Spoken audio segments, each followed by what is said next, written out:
আসসালামু আলাইকুম ওয়া রাহমাতুল্লাহি ওয়া বারাকাতুহু। সুপ্রিয় দর্শক, বাংলাদেশ থ্যালাসেমিয়া সমিতি নিবেদিত স্বাস্থ্য ও সুন্নাহ অনুষ্ঠানে আপনাদের সকলকে স্বাগত। এই আয়োজনটি করা হয়েছে আমাদের সকলের সচেতনতার জন্য। আজকের আলোচনার বিষয়টি হলো আল্লাহর বিশেষ রহমত আমাদের সন্তানদের লালন পালনে মা বাবা এবং আমাদের পরিবারের ভূমিকা। এই বিষয়টি নিয়ে কথা বলার জন্য আমাদের স্টুডিওতে দুজন বিজ্ঞ আপা আছেন। চলুন পরিচিত হই। আমাদের সাথে আছেন লেখক এবং গবেষক ডক্টর নাসিমা হাসান। আসসালামু আলাইকুম ওয়া রাহমাতুল্লাহি ওয়া বারাকাতুহু। ওয়ালাইকুম আসসালাম ওয়া রাহমাতুল্লাহি ওয়া বারাকাতুহু। সুপ্রিয় দর্শক, আমাদের সাথে আছেন একজন চিকিৎসক। আমাদের সাথে আছেন ডাক্তার শামিলা নাহার। আসসালামু আলাইকুম। ওয়ালাইকুম আসসালাম ওয়া রাহমাতুল্লাহি ওয়া বারাকাতুহু। সুপ্রিয় দর্শক, আপনাদের সাথে আছি আমি নুসরাত তামান্না ফারুকী। আর আমরা তো শুরুতে বলেছি কি বিষয় নিয়ে আমরা কথা বলবো, তা হলো আমাদের যে আল্লাহর রহমত আমাদের সন্তানেরা, তাদেরকে লালন পালনে আমাদের মা বাবার ভূমিকা, সমাজের ভূমিকা, সমস্ত কিছু জানবো আমাদের আপার কাছ থেকে। সন্তান তো আমরা লালন পালন করছি, বড় করছি, খুব জটিল একটি বিষয়, কিন্তু আমরা খুব সহজভাবে কোনো চিন্তাভাবনা ছাড়া কিন্তু অনেকেই করে ফেলছি। আসলে আমাদের ভূমিকাটা ঠিক কিভাবে, আপনি একটু সংক্ষিপ্ত যদি আমাদেরকে জানান। জি, সংক্ষিপ্ত করে বলতে গেলে প্রথমে আমি বলবো কি, যখন বাবা মায়ের কথা মানে পাত্র পাত্রী হিসাবে তারা বিবাহ করেন, সেই সময় একটি খুব গুরুত্বপূর্ণ পয়েন্ট হলো যে একজন দিনদার পাত্র বা পাত্রীকে বিয়ে করা। কেননা এই বিয়ে করার অর্থই হলো তারা তাদের ভবিষ্যৎ সন্তানের একজন তাকওয়াদার পিতা বা মাতাকে সিলেক্ট করেছেন। এটা খুবই গুরুত্বপূর্ণ একটি পরিবারের জন্য, কেননা যেহেতু ভূমিকার কথা এসেছে এবং আমরা ইসলামের দৃষ্টিকোণ থেকে এটা আলোচনা করব, এটা হওয়াটা খুবই জরুরি। তারপরেও যদি ওটা নাও হয় কোনো মতে, বিবাহের পরে কেউ একজন যদি যিনি বেশি দিনদার, তিনি কিন্তু এটাকে প্র্যাকটিস করবেন।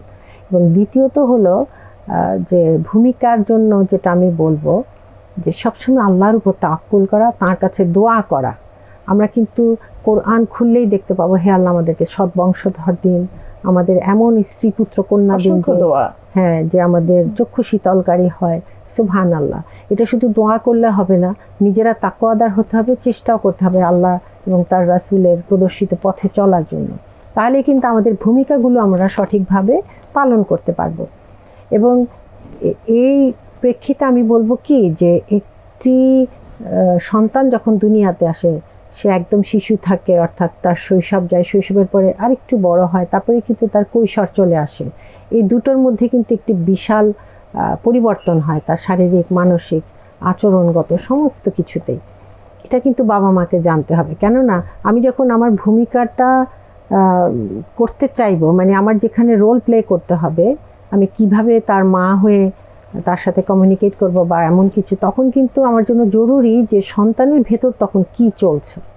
তো এই জন্য এটা আমি একটু উল্লেখ করতে চাই যে বিশেষ করে যখন কৈশোরের দিকে যায়, তখন কিন্তু একটি বলা হচ্ছে যে ঝঞ্ঝা বিক্ষুব্ধ সময় তার ভেতরে যাচ্ছে। কেননা সে যেমন শারীরিকভাবে পরিবর্তন হচ্ছে, বড় হচ্ছে, প্রজনন ক্ষমতা তার মধ্যে তৈরি হচ্ছে, তেমনি তার মধ্যে মানসিক চিন্তা সব কিছুরই পরিবর্তন ঘটে খুব দ্রুত।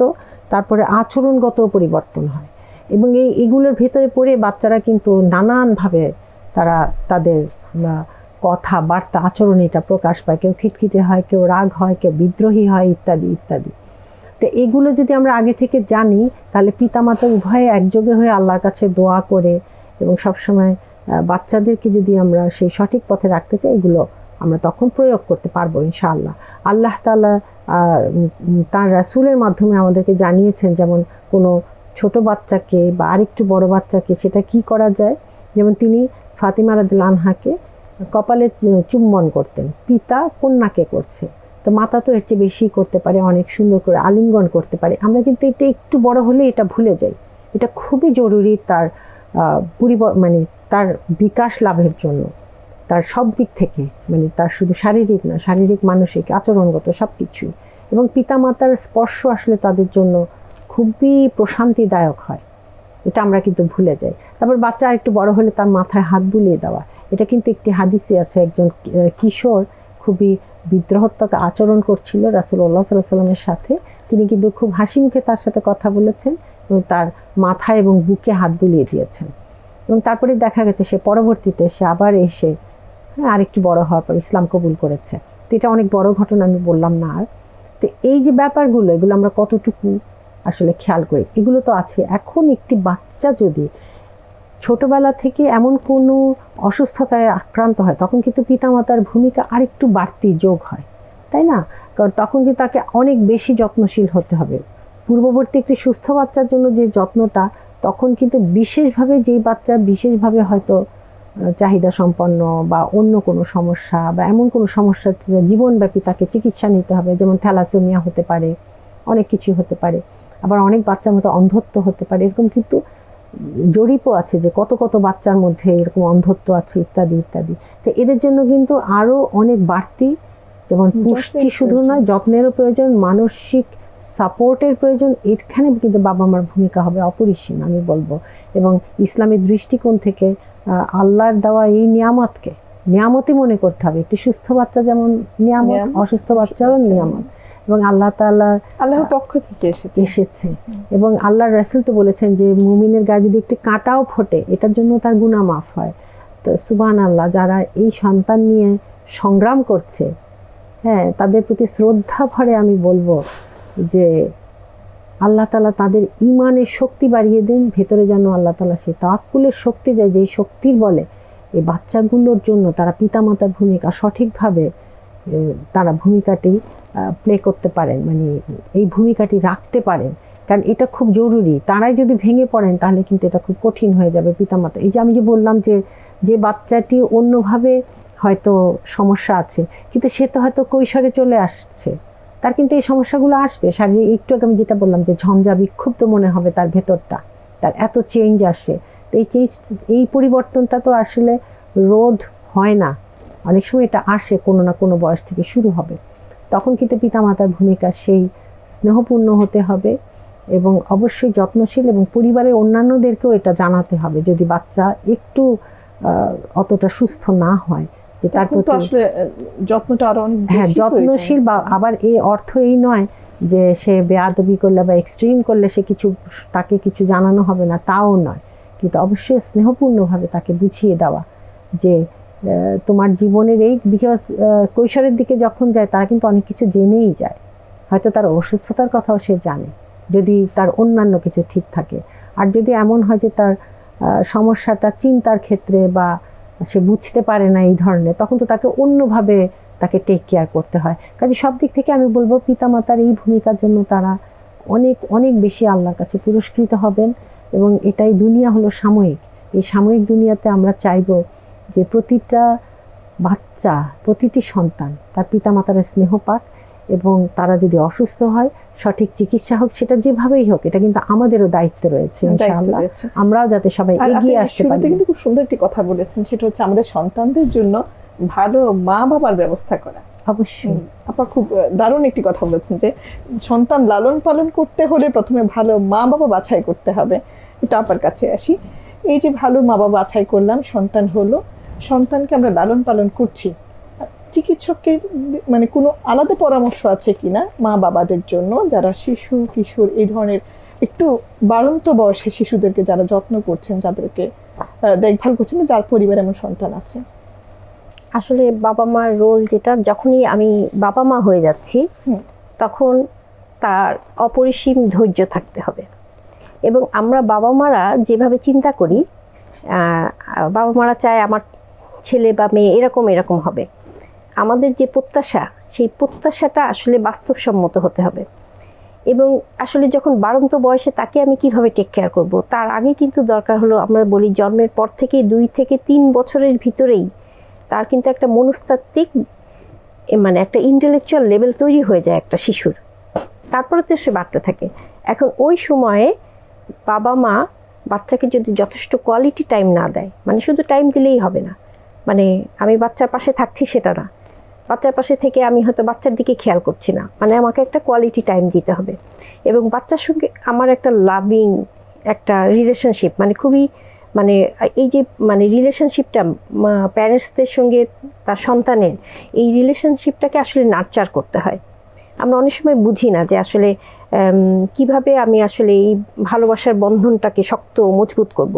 এই বন্ধনটা শক্ত ও মজবুত হতে হবে, এবং এইটার জন্য যেটা হবে সেটা হলো বাচ্চার সঙ্গে আমার প্রপারলি কমিউনিকেট করতে হবে, তার ভালো লাগা, তার মন্দ লাগা, তার যেই জিনিসগুলো সেটা কিন্তু আমার জানতে হবে। আমরা সবসময় আসলে বাচ্চাকে বলি এটা করবা না, ওইটা করবা, এটা করলে বেশি ভালো, মানে আমরা সবসময় একটা ইনস্ট্রাকটিভ লেভেলে আসলে সন্তান লালন পালনের দিকে যাই। কিন্তু আসলে এক্সপার্ট হিসেবে আসলে তারা কিন্তু বলেন যে আসলে বাচ্চার কথাটা তুমি শুনো, হ্যাঁ, মানে আমার বাচ্চা কি চাচ্ছে, এবং আমাকে বাবা মা হিসেবে এক্সপ্লোর করতে হবে আমার বাচ্চার পজিটিভ দিকগুলো কোনটা, অর্থাৎ আমি তার যেটা বলছি strength-টা সেটা কোথায়? আমাকে করতেও হবে।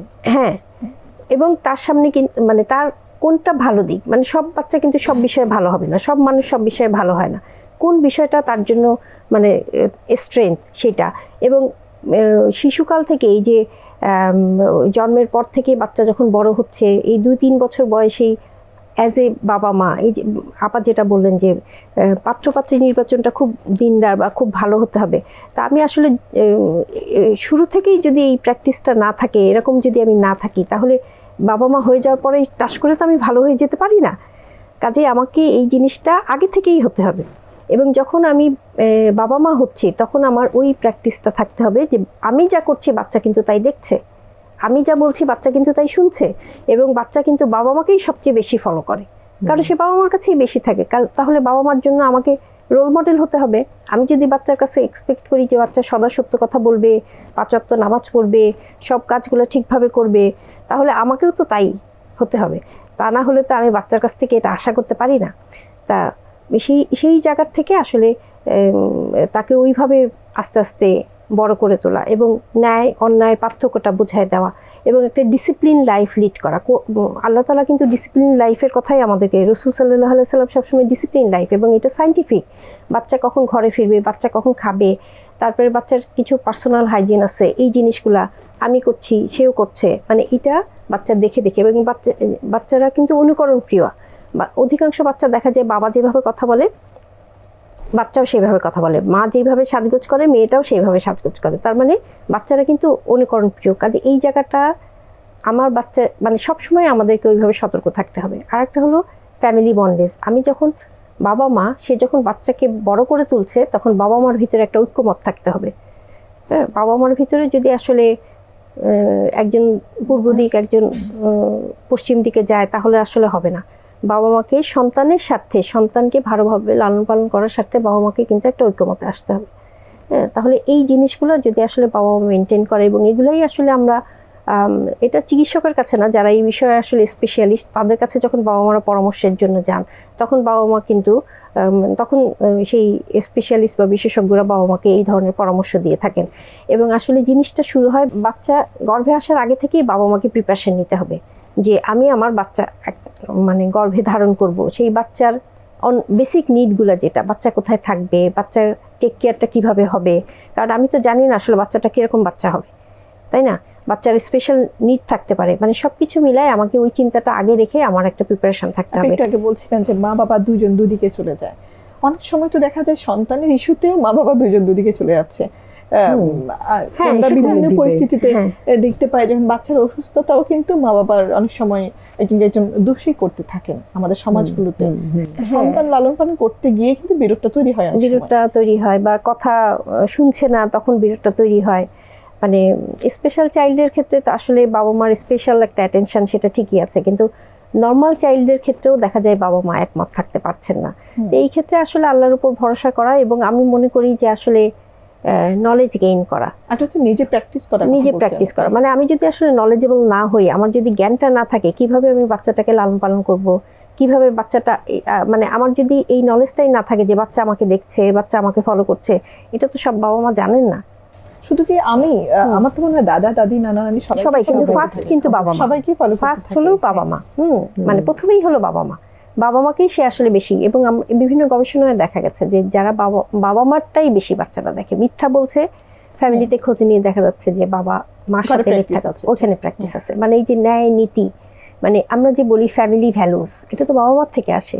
হ্যাঁ, কাজে এই জিনিসটা বাবা মাকে জানতে হবে। আমি এখন বাবা মা হয়েছি, আমাকে এখন এই নিয়ম শৃঙ্খলার ভিতরে আমাকে রোল মডেল হতে হবে, আমাকে এইভাবে চললে আমি যদি এক্সপেক্ট করি আমার বাচ্চার কাছ থেকে এটা। এবং অনেক সময় আমরা বাচ্চাকে বলি তুমি এটা কেন করলা, ওইটা কেন করলা, আমরা নিজেরা সেলফ অ্যানালাইসিস, যেটা নিজেরা একটু অ্যানালাইসিস করি না যে আমি কি করলাম। আসলে আমরা দোষারোপ করি বাচ্চা আমার কথা শুনছে না, কিন্তু আসলে বাচ্চা কেন আমার কথা শুনছে না সেইটা কিন্তু আমরা এক্সপ্লোর করি না। তো সেই জায়গাটায় আমাদের আসলে সচেতন হওয়া, চিন্তা করা, সেই জায়গাটাই কিন্তু আমাদের কোরআনে বলেছে সূরা সফে যে তোমরা যা বললো তা করো না, হে ঈমানদারগণ তুমি যা বলো তা করো না। তাহলে এই যে মুখে একটা বলি আর কাজে আরেকটা করি, এটা কিন্তু বাচ্চারা ঠিকই ধরে ফেলে। অনেক সময় বাবা মার মধ্যেই এত দূর মতভেদ হয়ে যায় যে দেখা যাচ্ছে তালাকের মতো হয়ে গেছে, অথবা তারা সেপারেশনে আছে, বাচ্চাটা মায়ের ঘাড়ে, বাবা চলে গেছে, অথবা বাচ্চাটা কোনো মতে কারো কাছে আছে, বাবাও একদিকে চলে গেছে, মাও আরেকদিকে চলে গেছে, এই বাচ্চাটার দায়িত্ব কেউ নিতে চাচ্ছে না। কিন্তু সমাজে তো বা মুসলিমদের মধ্যে এটা তো হওয়ার নয় কথা না। আমরা জানি যে আল্লাহর রাসূল কি করেছেন, যখন উহুদের যুদ্ধে অনেকজন শহীদ হয়ে গেলেন তখন কিন্তু এতিম বাচ্চাদের নিয়ে কি করা হবে না হবে সঙ্গে সঙ্গে উনি মিটিংয়ে বসলেন, ডিসিশন নিলেন, আল্লাহ তাআলা কোরআন নাজিল করলেন এবং তিনি ওখানে অনেক ইয়াং মেয়েদেরও বিয়ের ব্যবস্থা করলেন, যারা এই যে কোনো হয়তো অভিভাবকহীন হয়ে গেল। এই যে একটি পারিবারিক পরিবেশ এবং শান্তিপূর্ণ পারিবারিক পরিবেশ, এটা কিন্তু যে কোনো মানুষের জন্য, বিশেষ করে অসুস্থ কারোর জন্য তো তার বিকাশ বা তার গ্রোথের জন্য খুবই প্রয়োজন, যেটা ইসলামের শিক্ষা। এবং এই জন্য কিন্তু আমরা দেখি আল্লাহ রাসূল যখন মদিনার শাসক, ওই সময় আছে যে একটি মহিলা তার কাছে এসে আবদার করতো যে আমার সাথে কিছু দূর হাঁটবেন, এবং সেই মহিলা ছিল একটু মানসিক ব্যাধিগ্রস্ত। আল্লাহ রাসূল নিশ্চুপ হয়ে ওই মহিলা যতদূর নিয়ে যেত ততদূর যেতেন এবং আবার চলে আসতেন, উনি কিছু বলতেন না। অর্থাৎ এখানে উনি সময় দিয়ে কি দেখালেন আমাদের, যে কাউকে হেয় করেননি।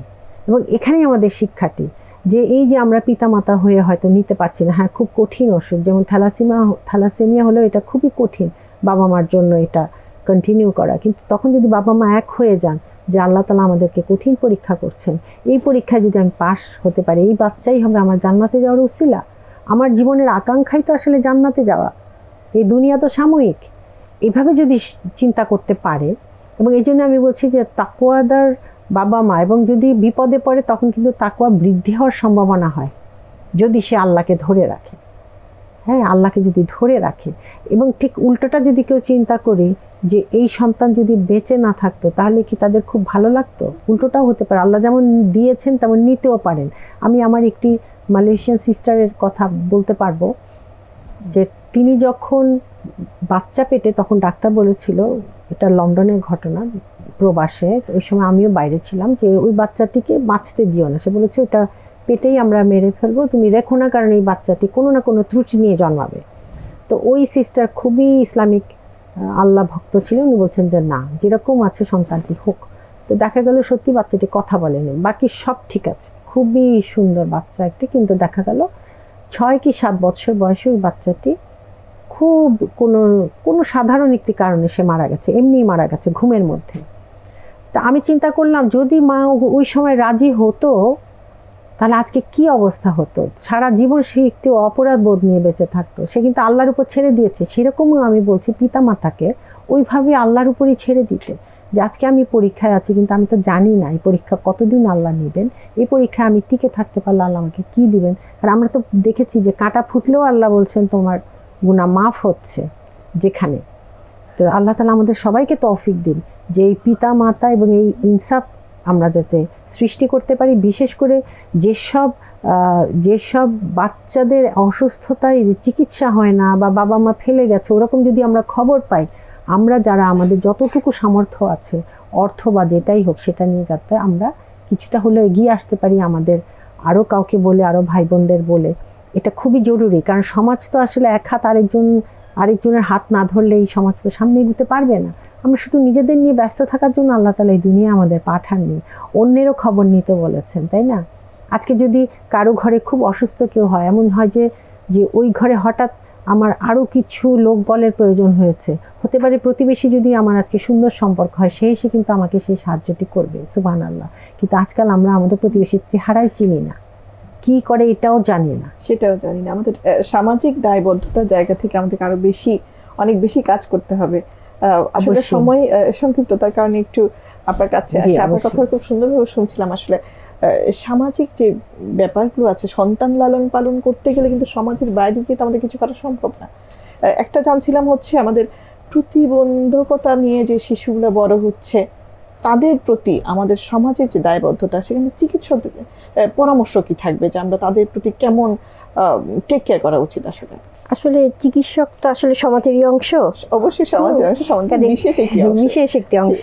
এখন চিকিৎসকদের আসলে সাজেশন যেটা থাকবে যে যখনই এরকম কোনো বাচ্চা যার কোনো স্পেশাল কোনো নিড আছে, তার চাহিদাগুলো যাতে যথাযথভাবে পূরণ হয়, সেই জন্য আসলে বাবা মা বা তার যে টেক কেয়ার করে কেয়ার গিভার, উনি যেন চিকিৎসকের শরণাপন্ন হন, চিকিৎসকের সাজেশন আপনারা নেন। নিশ্চয়ই এমন অনেক রোগী পান যাদের দেখা যায় একটা ছোট্ট ইস্যুতে পরিবারের মধ্যে অনেক ঝামেলা যাচ্ছে, তখন তাদেরকে আপনারা কেমন আসলে পরামর্শ দেন? মানে চিকিৎসক কিন্তু আসলে সোশ্যাল রিফর্মারও। রিফর্মার হ্যাঁ, কারণ যে কেউ একটা কথা বললে মানুষ যেভাবে শুনবে, একজন চিকিৎসক বললে কিন্তু মানুষ একটু বেশি গুরুত্ব বেশি দিয়ে শুনবে, হ্যাঁ। বেশি গুরুত্ব দিয়ে শুনবে।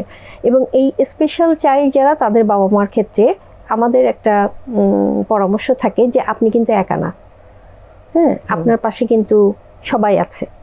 এবং মানে যে কোনো ডিসএবিলিটি বা যে কোনো স্পেশাল নিড, মানে এক একটা তো এক এক রকম, হ্যাঁ, যেটা জেনেটিক্যাল হবে অথবা পরবর্তীতে কোনো সোশ্যাল ফ্যাক্টরের কারণে তার যদি কোনো ডেভেলপমেন্ট ডিলে হয়, মানে বাচ্চাগুলো এক একজন এক এক রকম, কিন্তু এই বাচ্চাদেরই আরও এরকমই বাচ্চা আরও আছে। আসলে সময়ের একেবারে শেষ প্রান্তে আপা, ধন্যবাদ জানাচ্ছি শামীম আপাকে, সে সাথে ধন্যবাদ জানাচ্ছি নাসিম আপাকেও। আসলে কথা বলে তো শেষ করা যাবে না, সময় শেষ, তাই শেষ করতে হচ্ছে। যে বিষয়টি বলতে চেয়েছিলাম, আল্লাহ তাআলা আমাদেরকে যে সন্তানই দান করুন তা যেন আমরা স্বাচ্ছন্দ্যে গ্রহণ করি এবং তাদের সুস্থতার জন্য সবসময় আল্লাহর কাছে দোয়া করি। দেখা হবে অন্য কোনো সময়, অন্য কোনো অনুষ্ঠানে। সে পর্যন্ত সবাই ভালো থাকবেন, সুস্থ থাকবেন। আসসালামু আলাইকুম।